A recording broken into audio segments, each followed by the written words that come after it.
ప్రార్థనలో నిద్రపోవడం ఆత్మీయ ప్రమాదం. శక్తివంతమైన హెచ్చరిక. మీరెప్పుడైనా ప్రార్థన చేస్తున్నప్పుడు ఒక్కసారిగా తడబడుతూ లేచారా?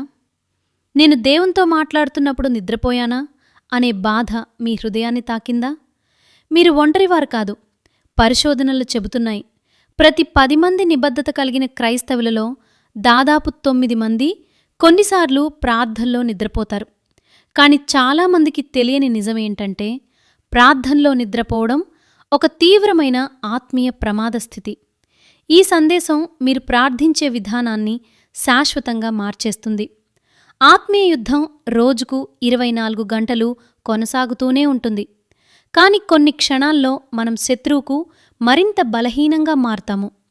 ఆ క్షణాలలో ఒకటి, మీరు దేవునితో సంభాషించాలనుకుంటున్నప్పుడు మీ శరీరం నిద్రతో పోరాడుతున్న సమయం.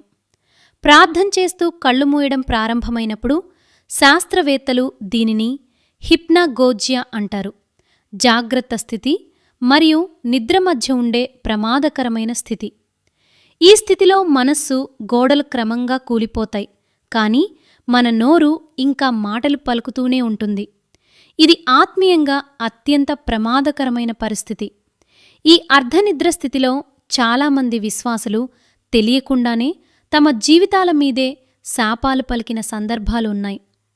మీరు ముమ్మాటికి తెలియకుండా మురమురలాడే మాటలు కూడా ఆత్మలో శక్తి కలిగినవే.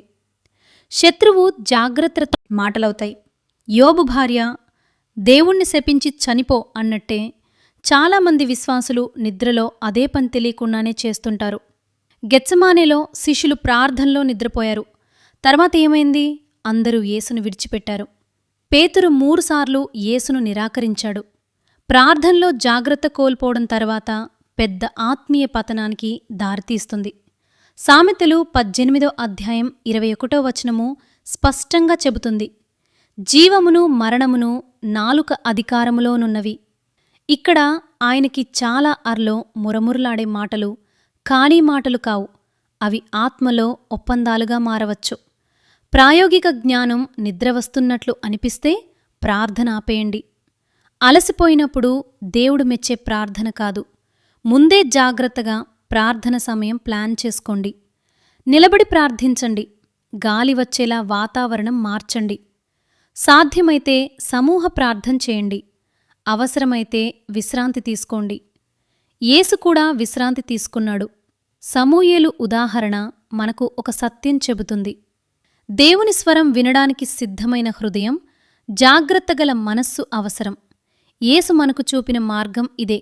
ఉదయాన్నే లేచి తాజా మనసుతో ప్రార్థన. ముగింపు. నిద్రపోయి కారు నడుపుతారా? ముఖ్యమైన నిర్ణయం తీసుకుంటారా? అయితే దేవునితో మాట్లాడేటప్పుడు ఎందుకు? ప్రార్థన అనేది ఆత్మీయ యుద్ధం. దానికి మీ ఉత్తమ శ్రద్ధ ఇవ్వండి, మీ అలసిపోయిన మిగతా సమయాన్ని కాదు. ప్రేమగల పరలోక తండ్రి, ఈరోజు మేము నీ సన్నిధికి వినయంతో వచ్చాము. మా ప్రార్థన జీవితాన్ని పరిశీలించినందుకు నీకు కృతజ్ఞతలు చెల్లిస్తున్నాము. ప్రభువా, తెలియకుండానే మేము అలసటతో నీతో మాట్లాడుతున్నప్పుడు జాగ్రత్త కోల్పోయిన ప్రతి క్షణానికి మా హృదయాలతో క్షమాపణ కోరుతున్నాము. యేసయ్యా, మా ఆత్మ సిద్ధంగా ఉన్నప్పటికీ మా శరీరం బలహీనంగా ఉన్న వేళల్లో మా నోటిని, మా ఆలోచనలను నీ పరిశుద్ధ రక్తంతో కప్పివేయము. ప్రభువా, నిద్రలోనైనా మా నోటి నుండి నాశనపు మాటలు వెలువడనివ్వకు. మా నాలుకను నీ ఆత్మ అధీనంలో ఉంచుము.